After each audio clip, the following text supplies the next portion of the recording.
Welcome back to another video. Today we are going to take a look at how the end dimension evolved over time. To start with the end evolution, we have to start all the way back in Indev. Here we have the floating paradise preset, which would later evolve into the sky dimension and later the end. As you will see later on, this looks pretty similar to the sky dimension.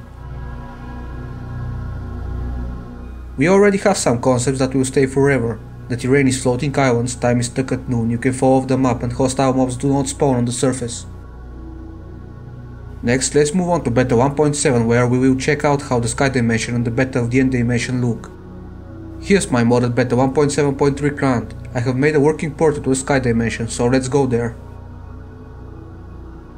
The sky dimension is the evolution of the floating paradise preset from Indev. It is intended to be the opposite of the nether, which evolved from the hell preset in Indev. Here we have the same concepts as in Indev. Hostile mobs do not spawn, time is stuck at noon, and you can fall off the world. This dimension would directly evolve into the end. It uses the same ID, almost the same world generator, and until 1.9 the only biome in the end dimension is still the sky biome. Now let's find a stronghold and move on to the beta of the end dimension. I have ported everything from pre-release 3 of beta 1.9, as in that version the end generation wasn't implemented yet, but it still added all the end blocks, which were pretty different. First we have white cobblestone, which would later change into end stone. It was called white stone internally, probably until at least release 1.8. Then we have the end portal frame called air portal frame in this version. It looks nothing like the end portal frames we know today. It has this blue web design and also has an alternate broken variant on which you can use Enderize to fix. And last we have the end portal technical block called air portal in this version. It looks exactly the same as today. In beta 1.9 pre-release 3 it does nothing when touched. Here I've made it to function like it does today and teleport you to the end dimension. And here we are in a stronghold portal room. The purple blocks are stone bricks, I just haven't added their texture yet.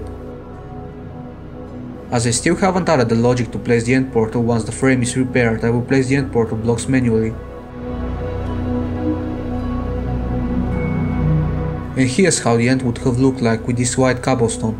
Let's make it bright so we can see everything. I have used the 1.0 version of the end to show this, as there is no code for the generation in beta 1.9 pre-release 3, it still has the sky dimension.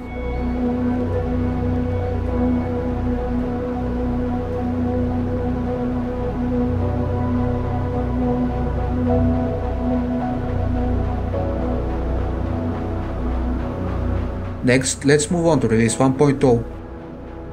Here we have the Ender Dragon boss fight and white cobblestone was replaced by endstone, but the end is still just one island with void all the way to the world border.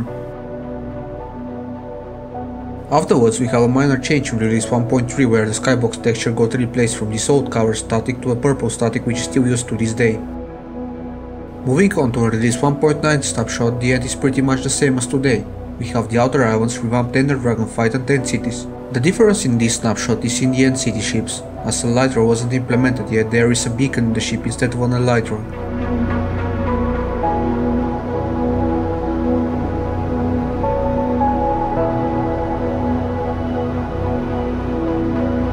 And now we can move straight to 1.21. The only other changes are the beacons got replaced by pumpkins in another snapshot, and when elytra was finally implemented, the pumpkin got replaced by an elytra.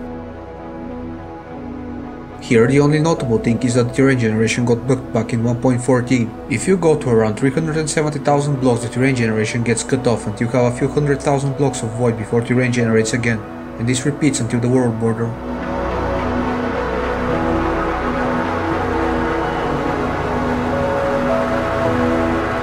And that is all for the evolution of the end dimension. As you could see, it was always the least developed dimension. From the scrap sky dimension to the end, which had just one revamp and is pretty much useless once you get an elytra. It also has a terrain generation bug that belongs in a snapshot and is not fixed for years. Imagine if the overworld or the nether randomly cut off and stopped generating at 300,000 blocks. They would get fixed immediately.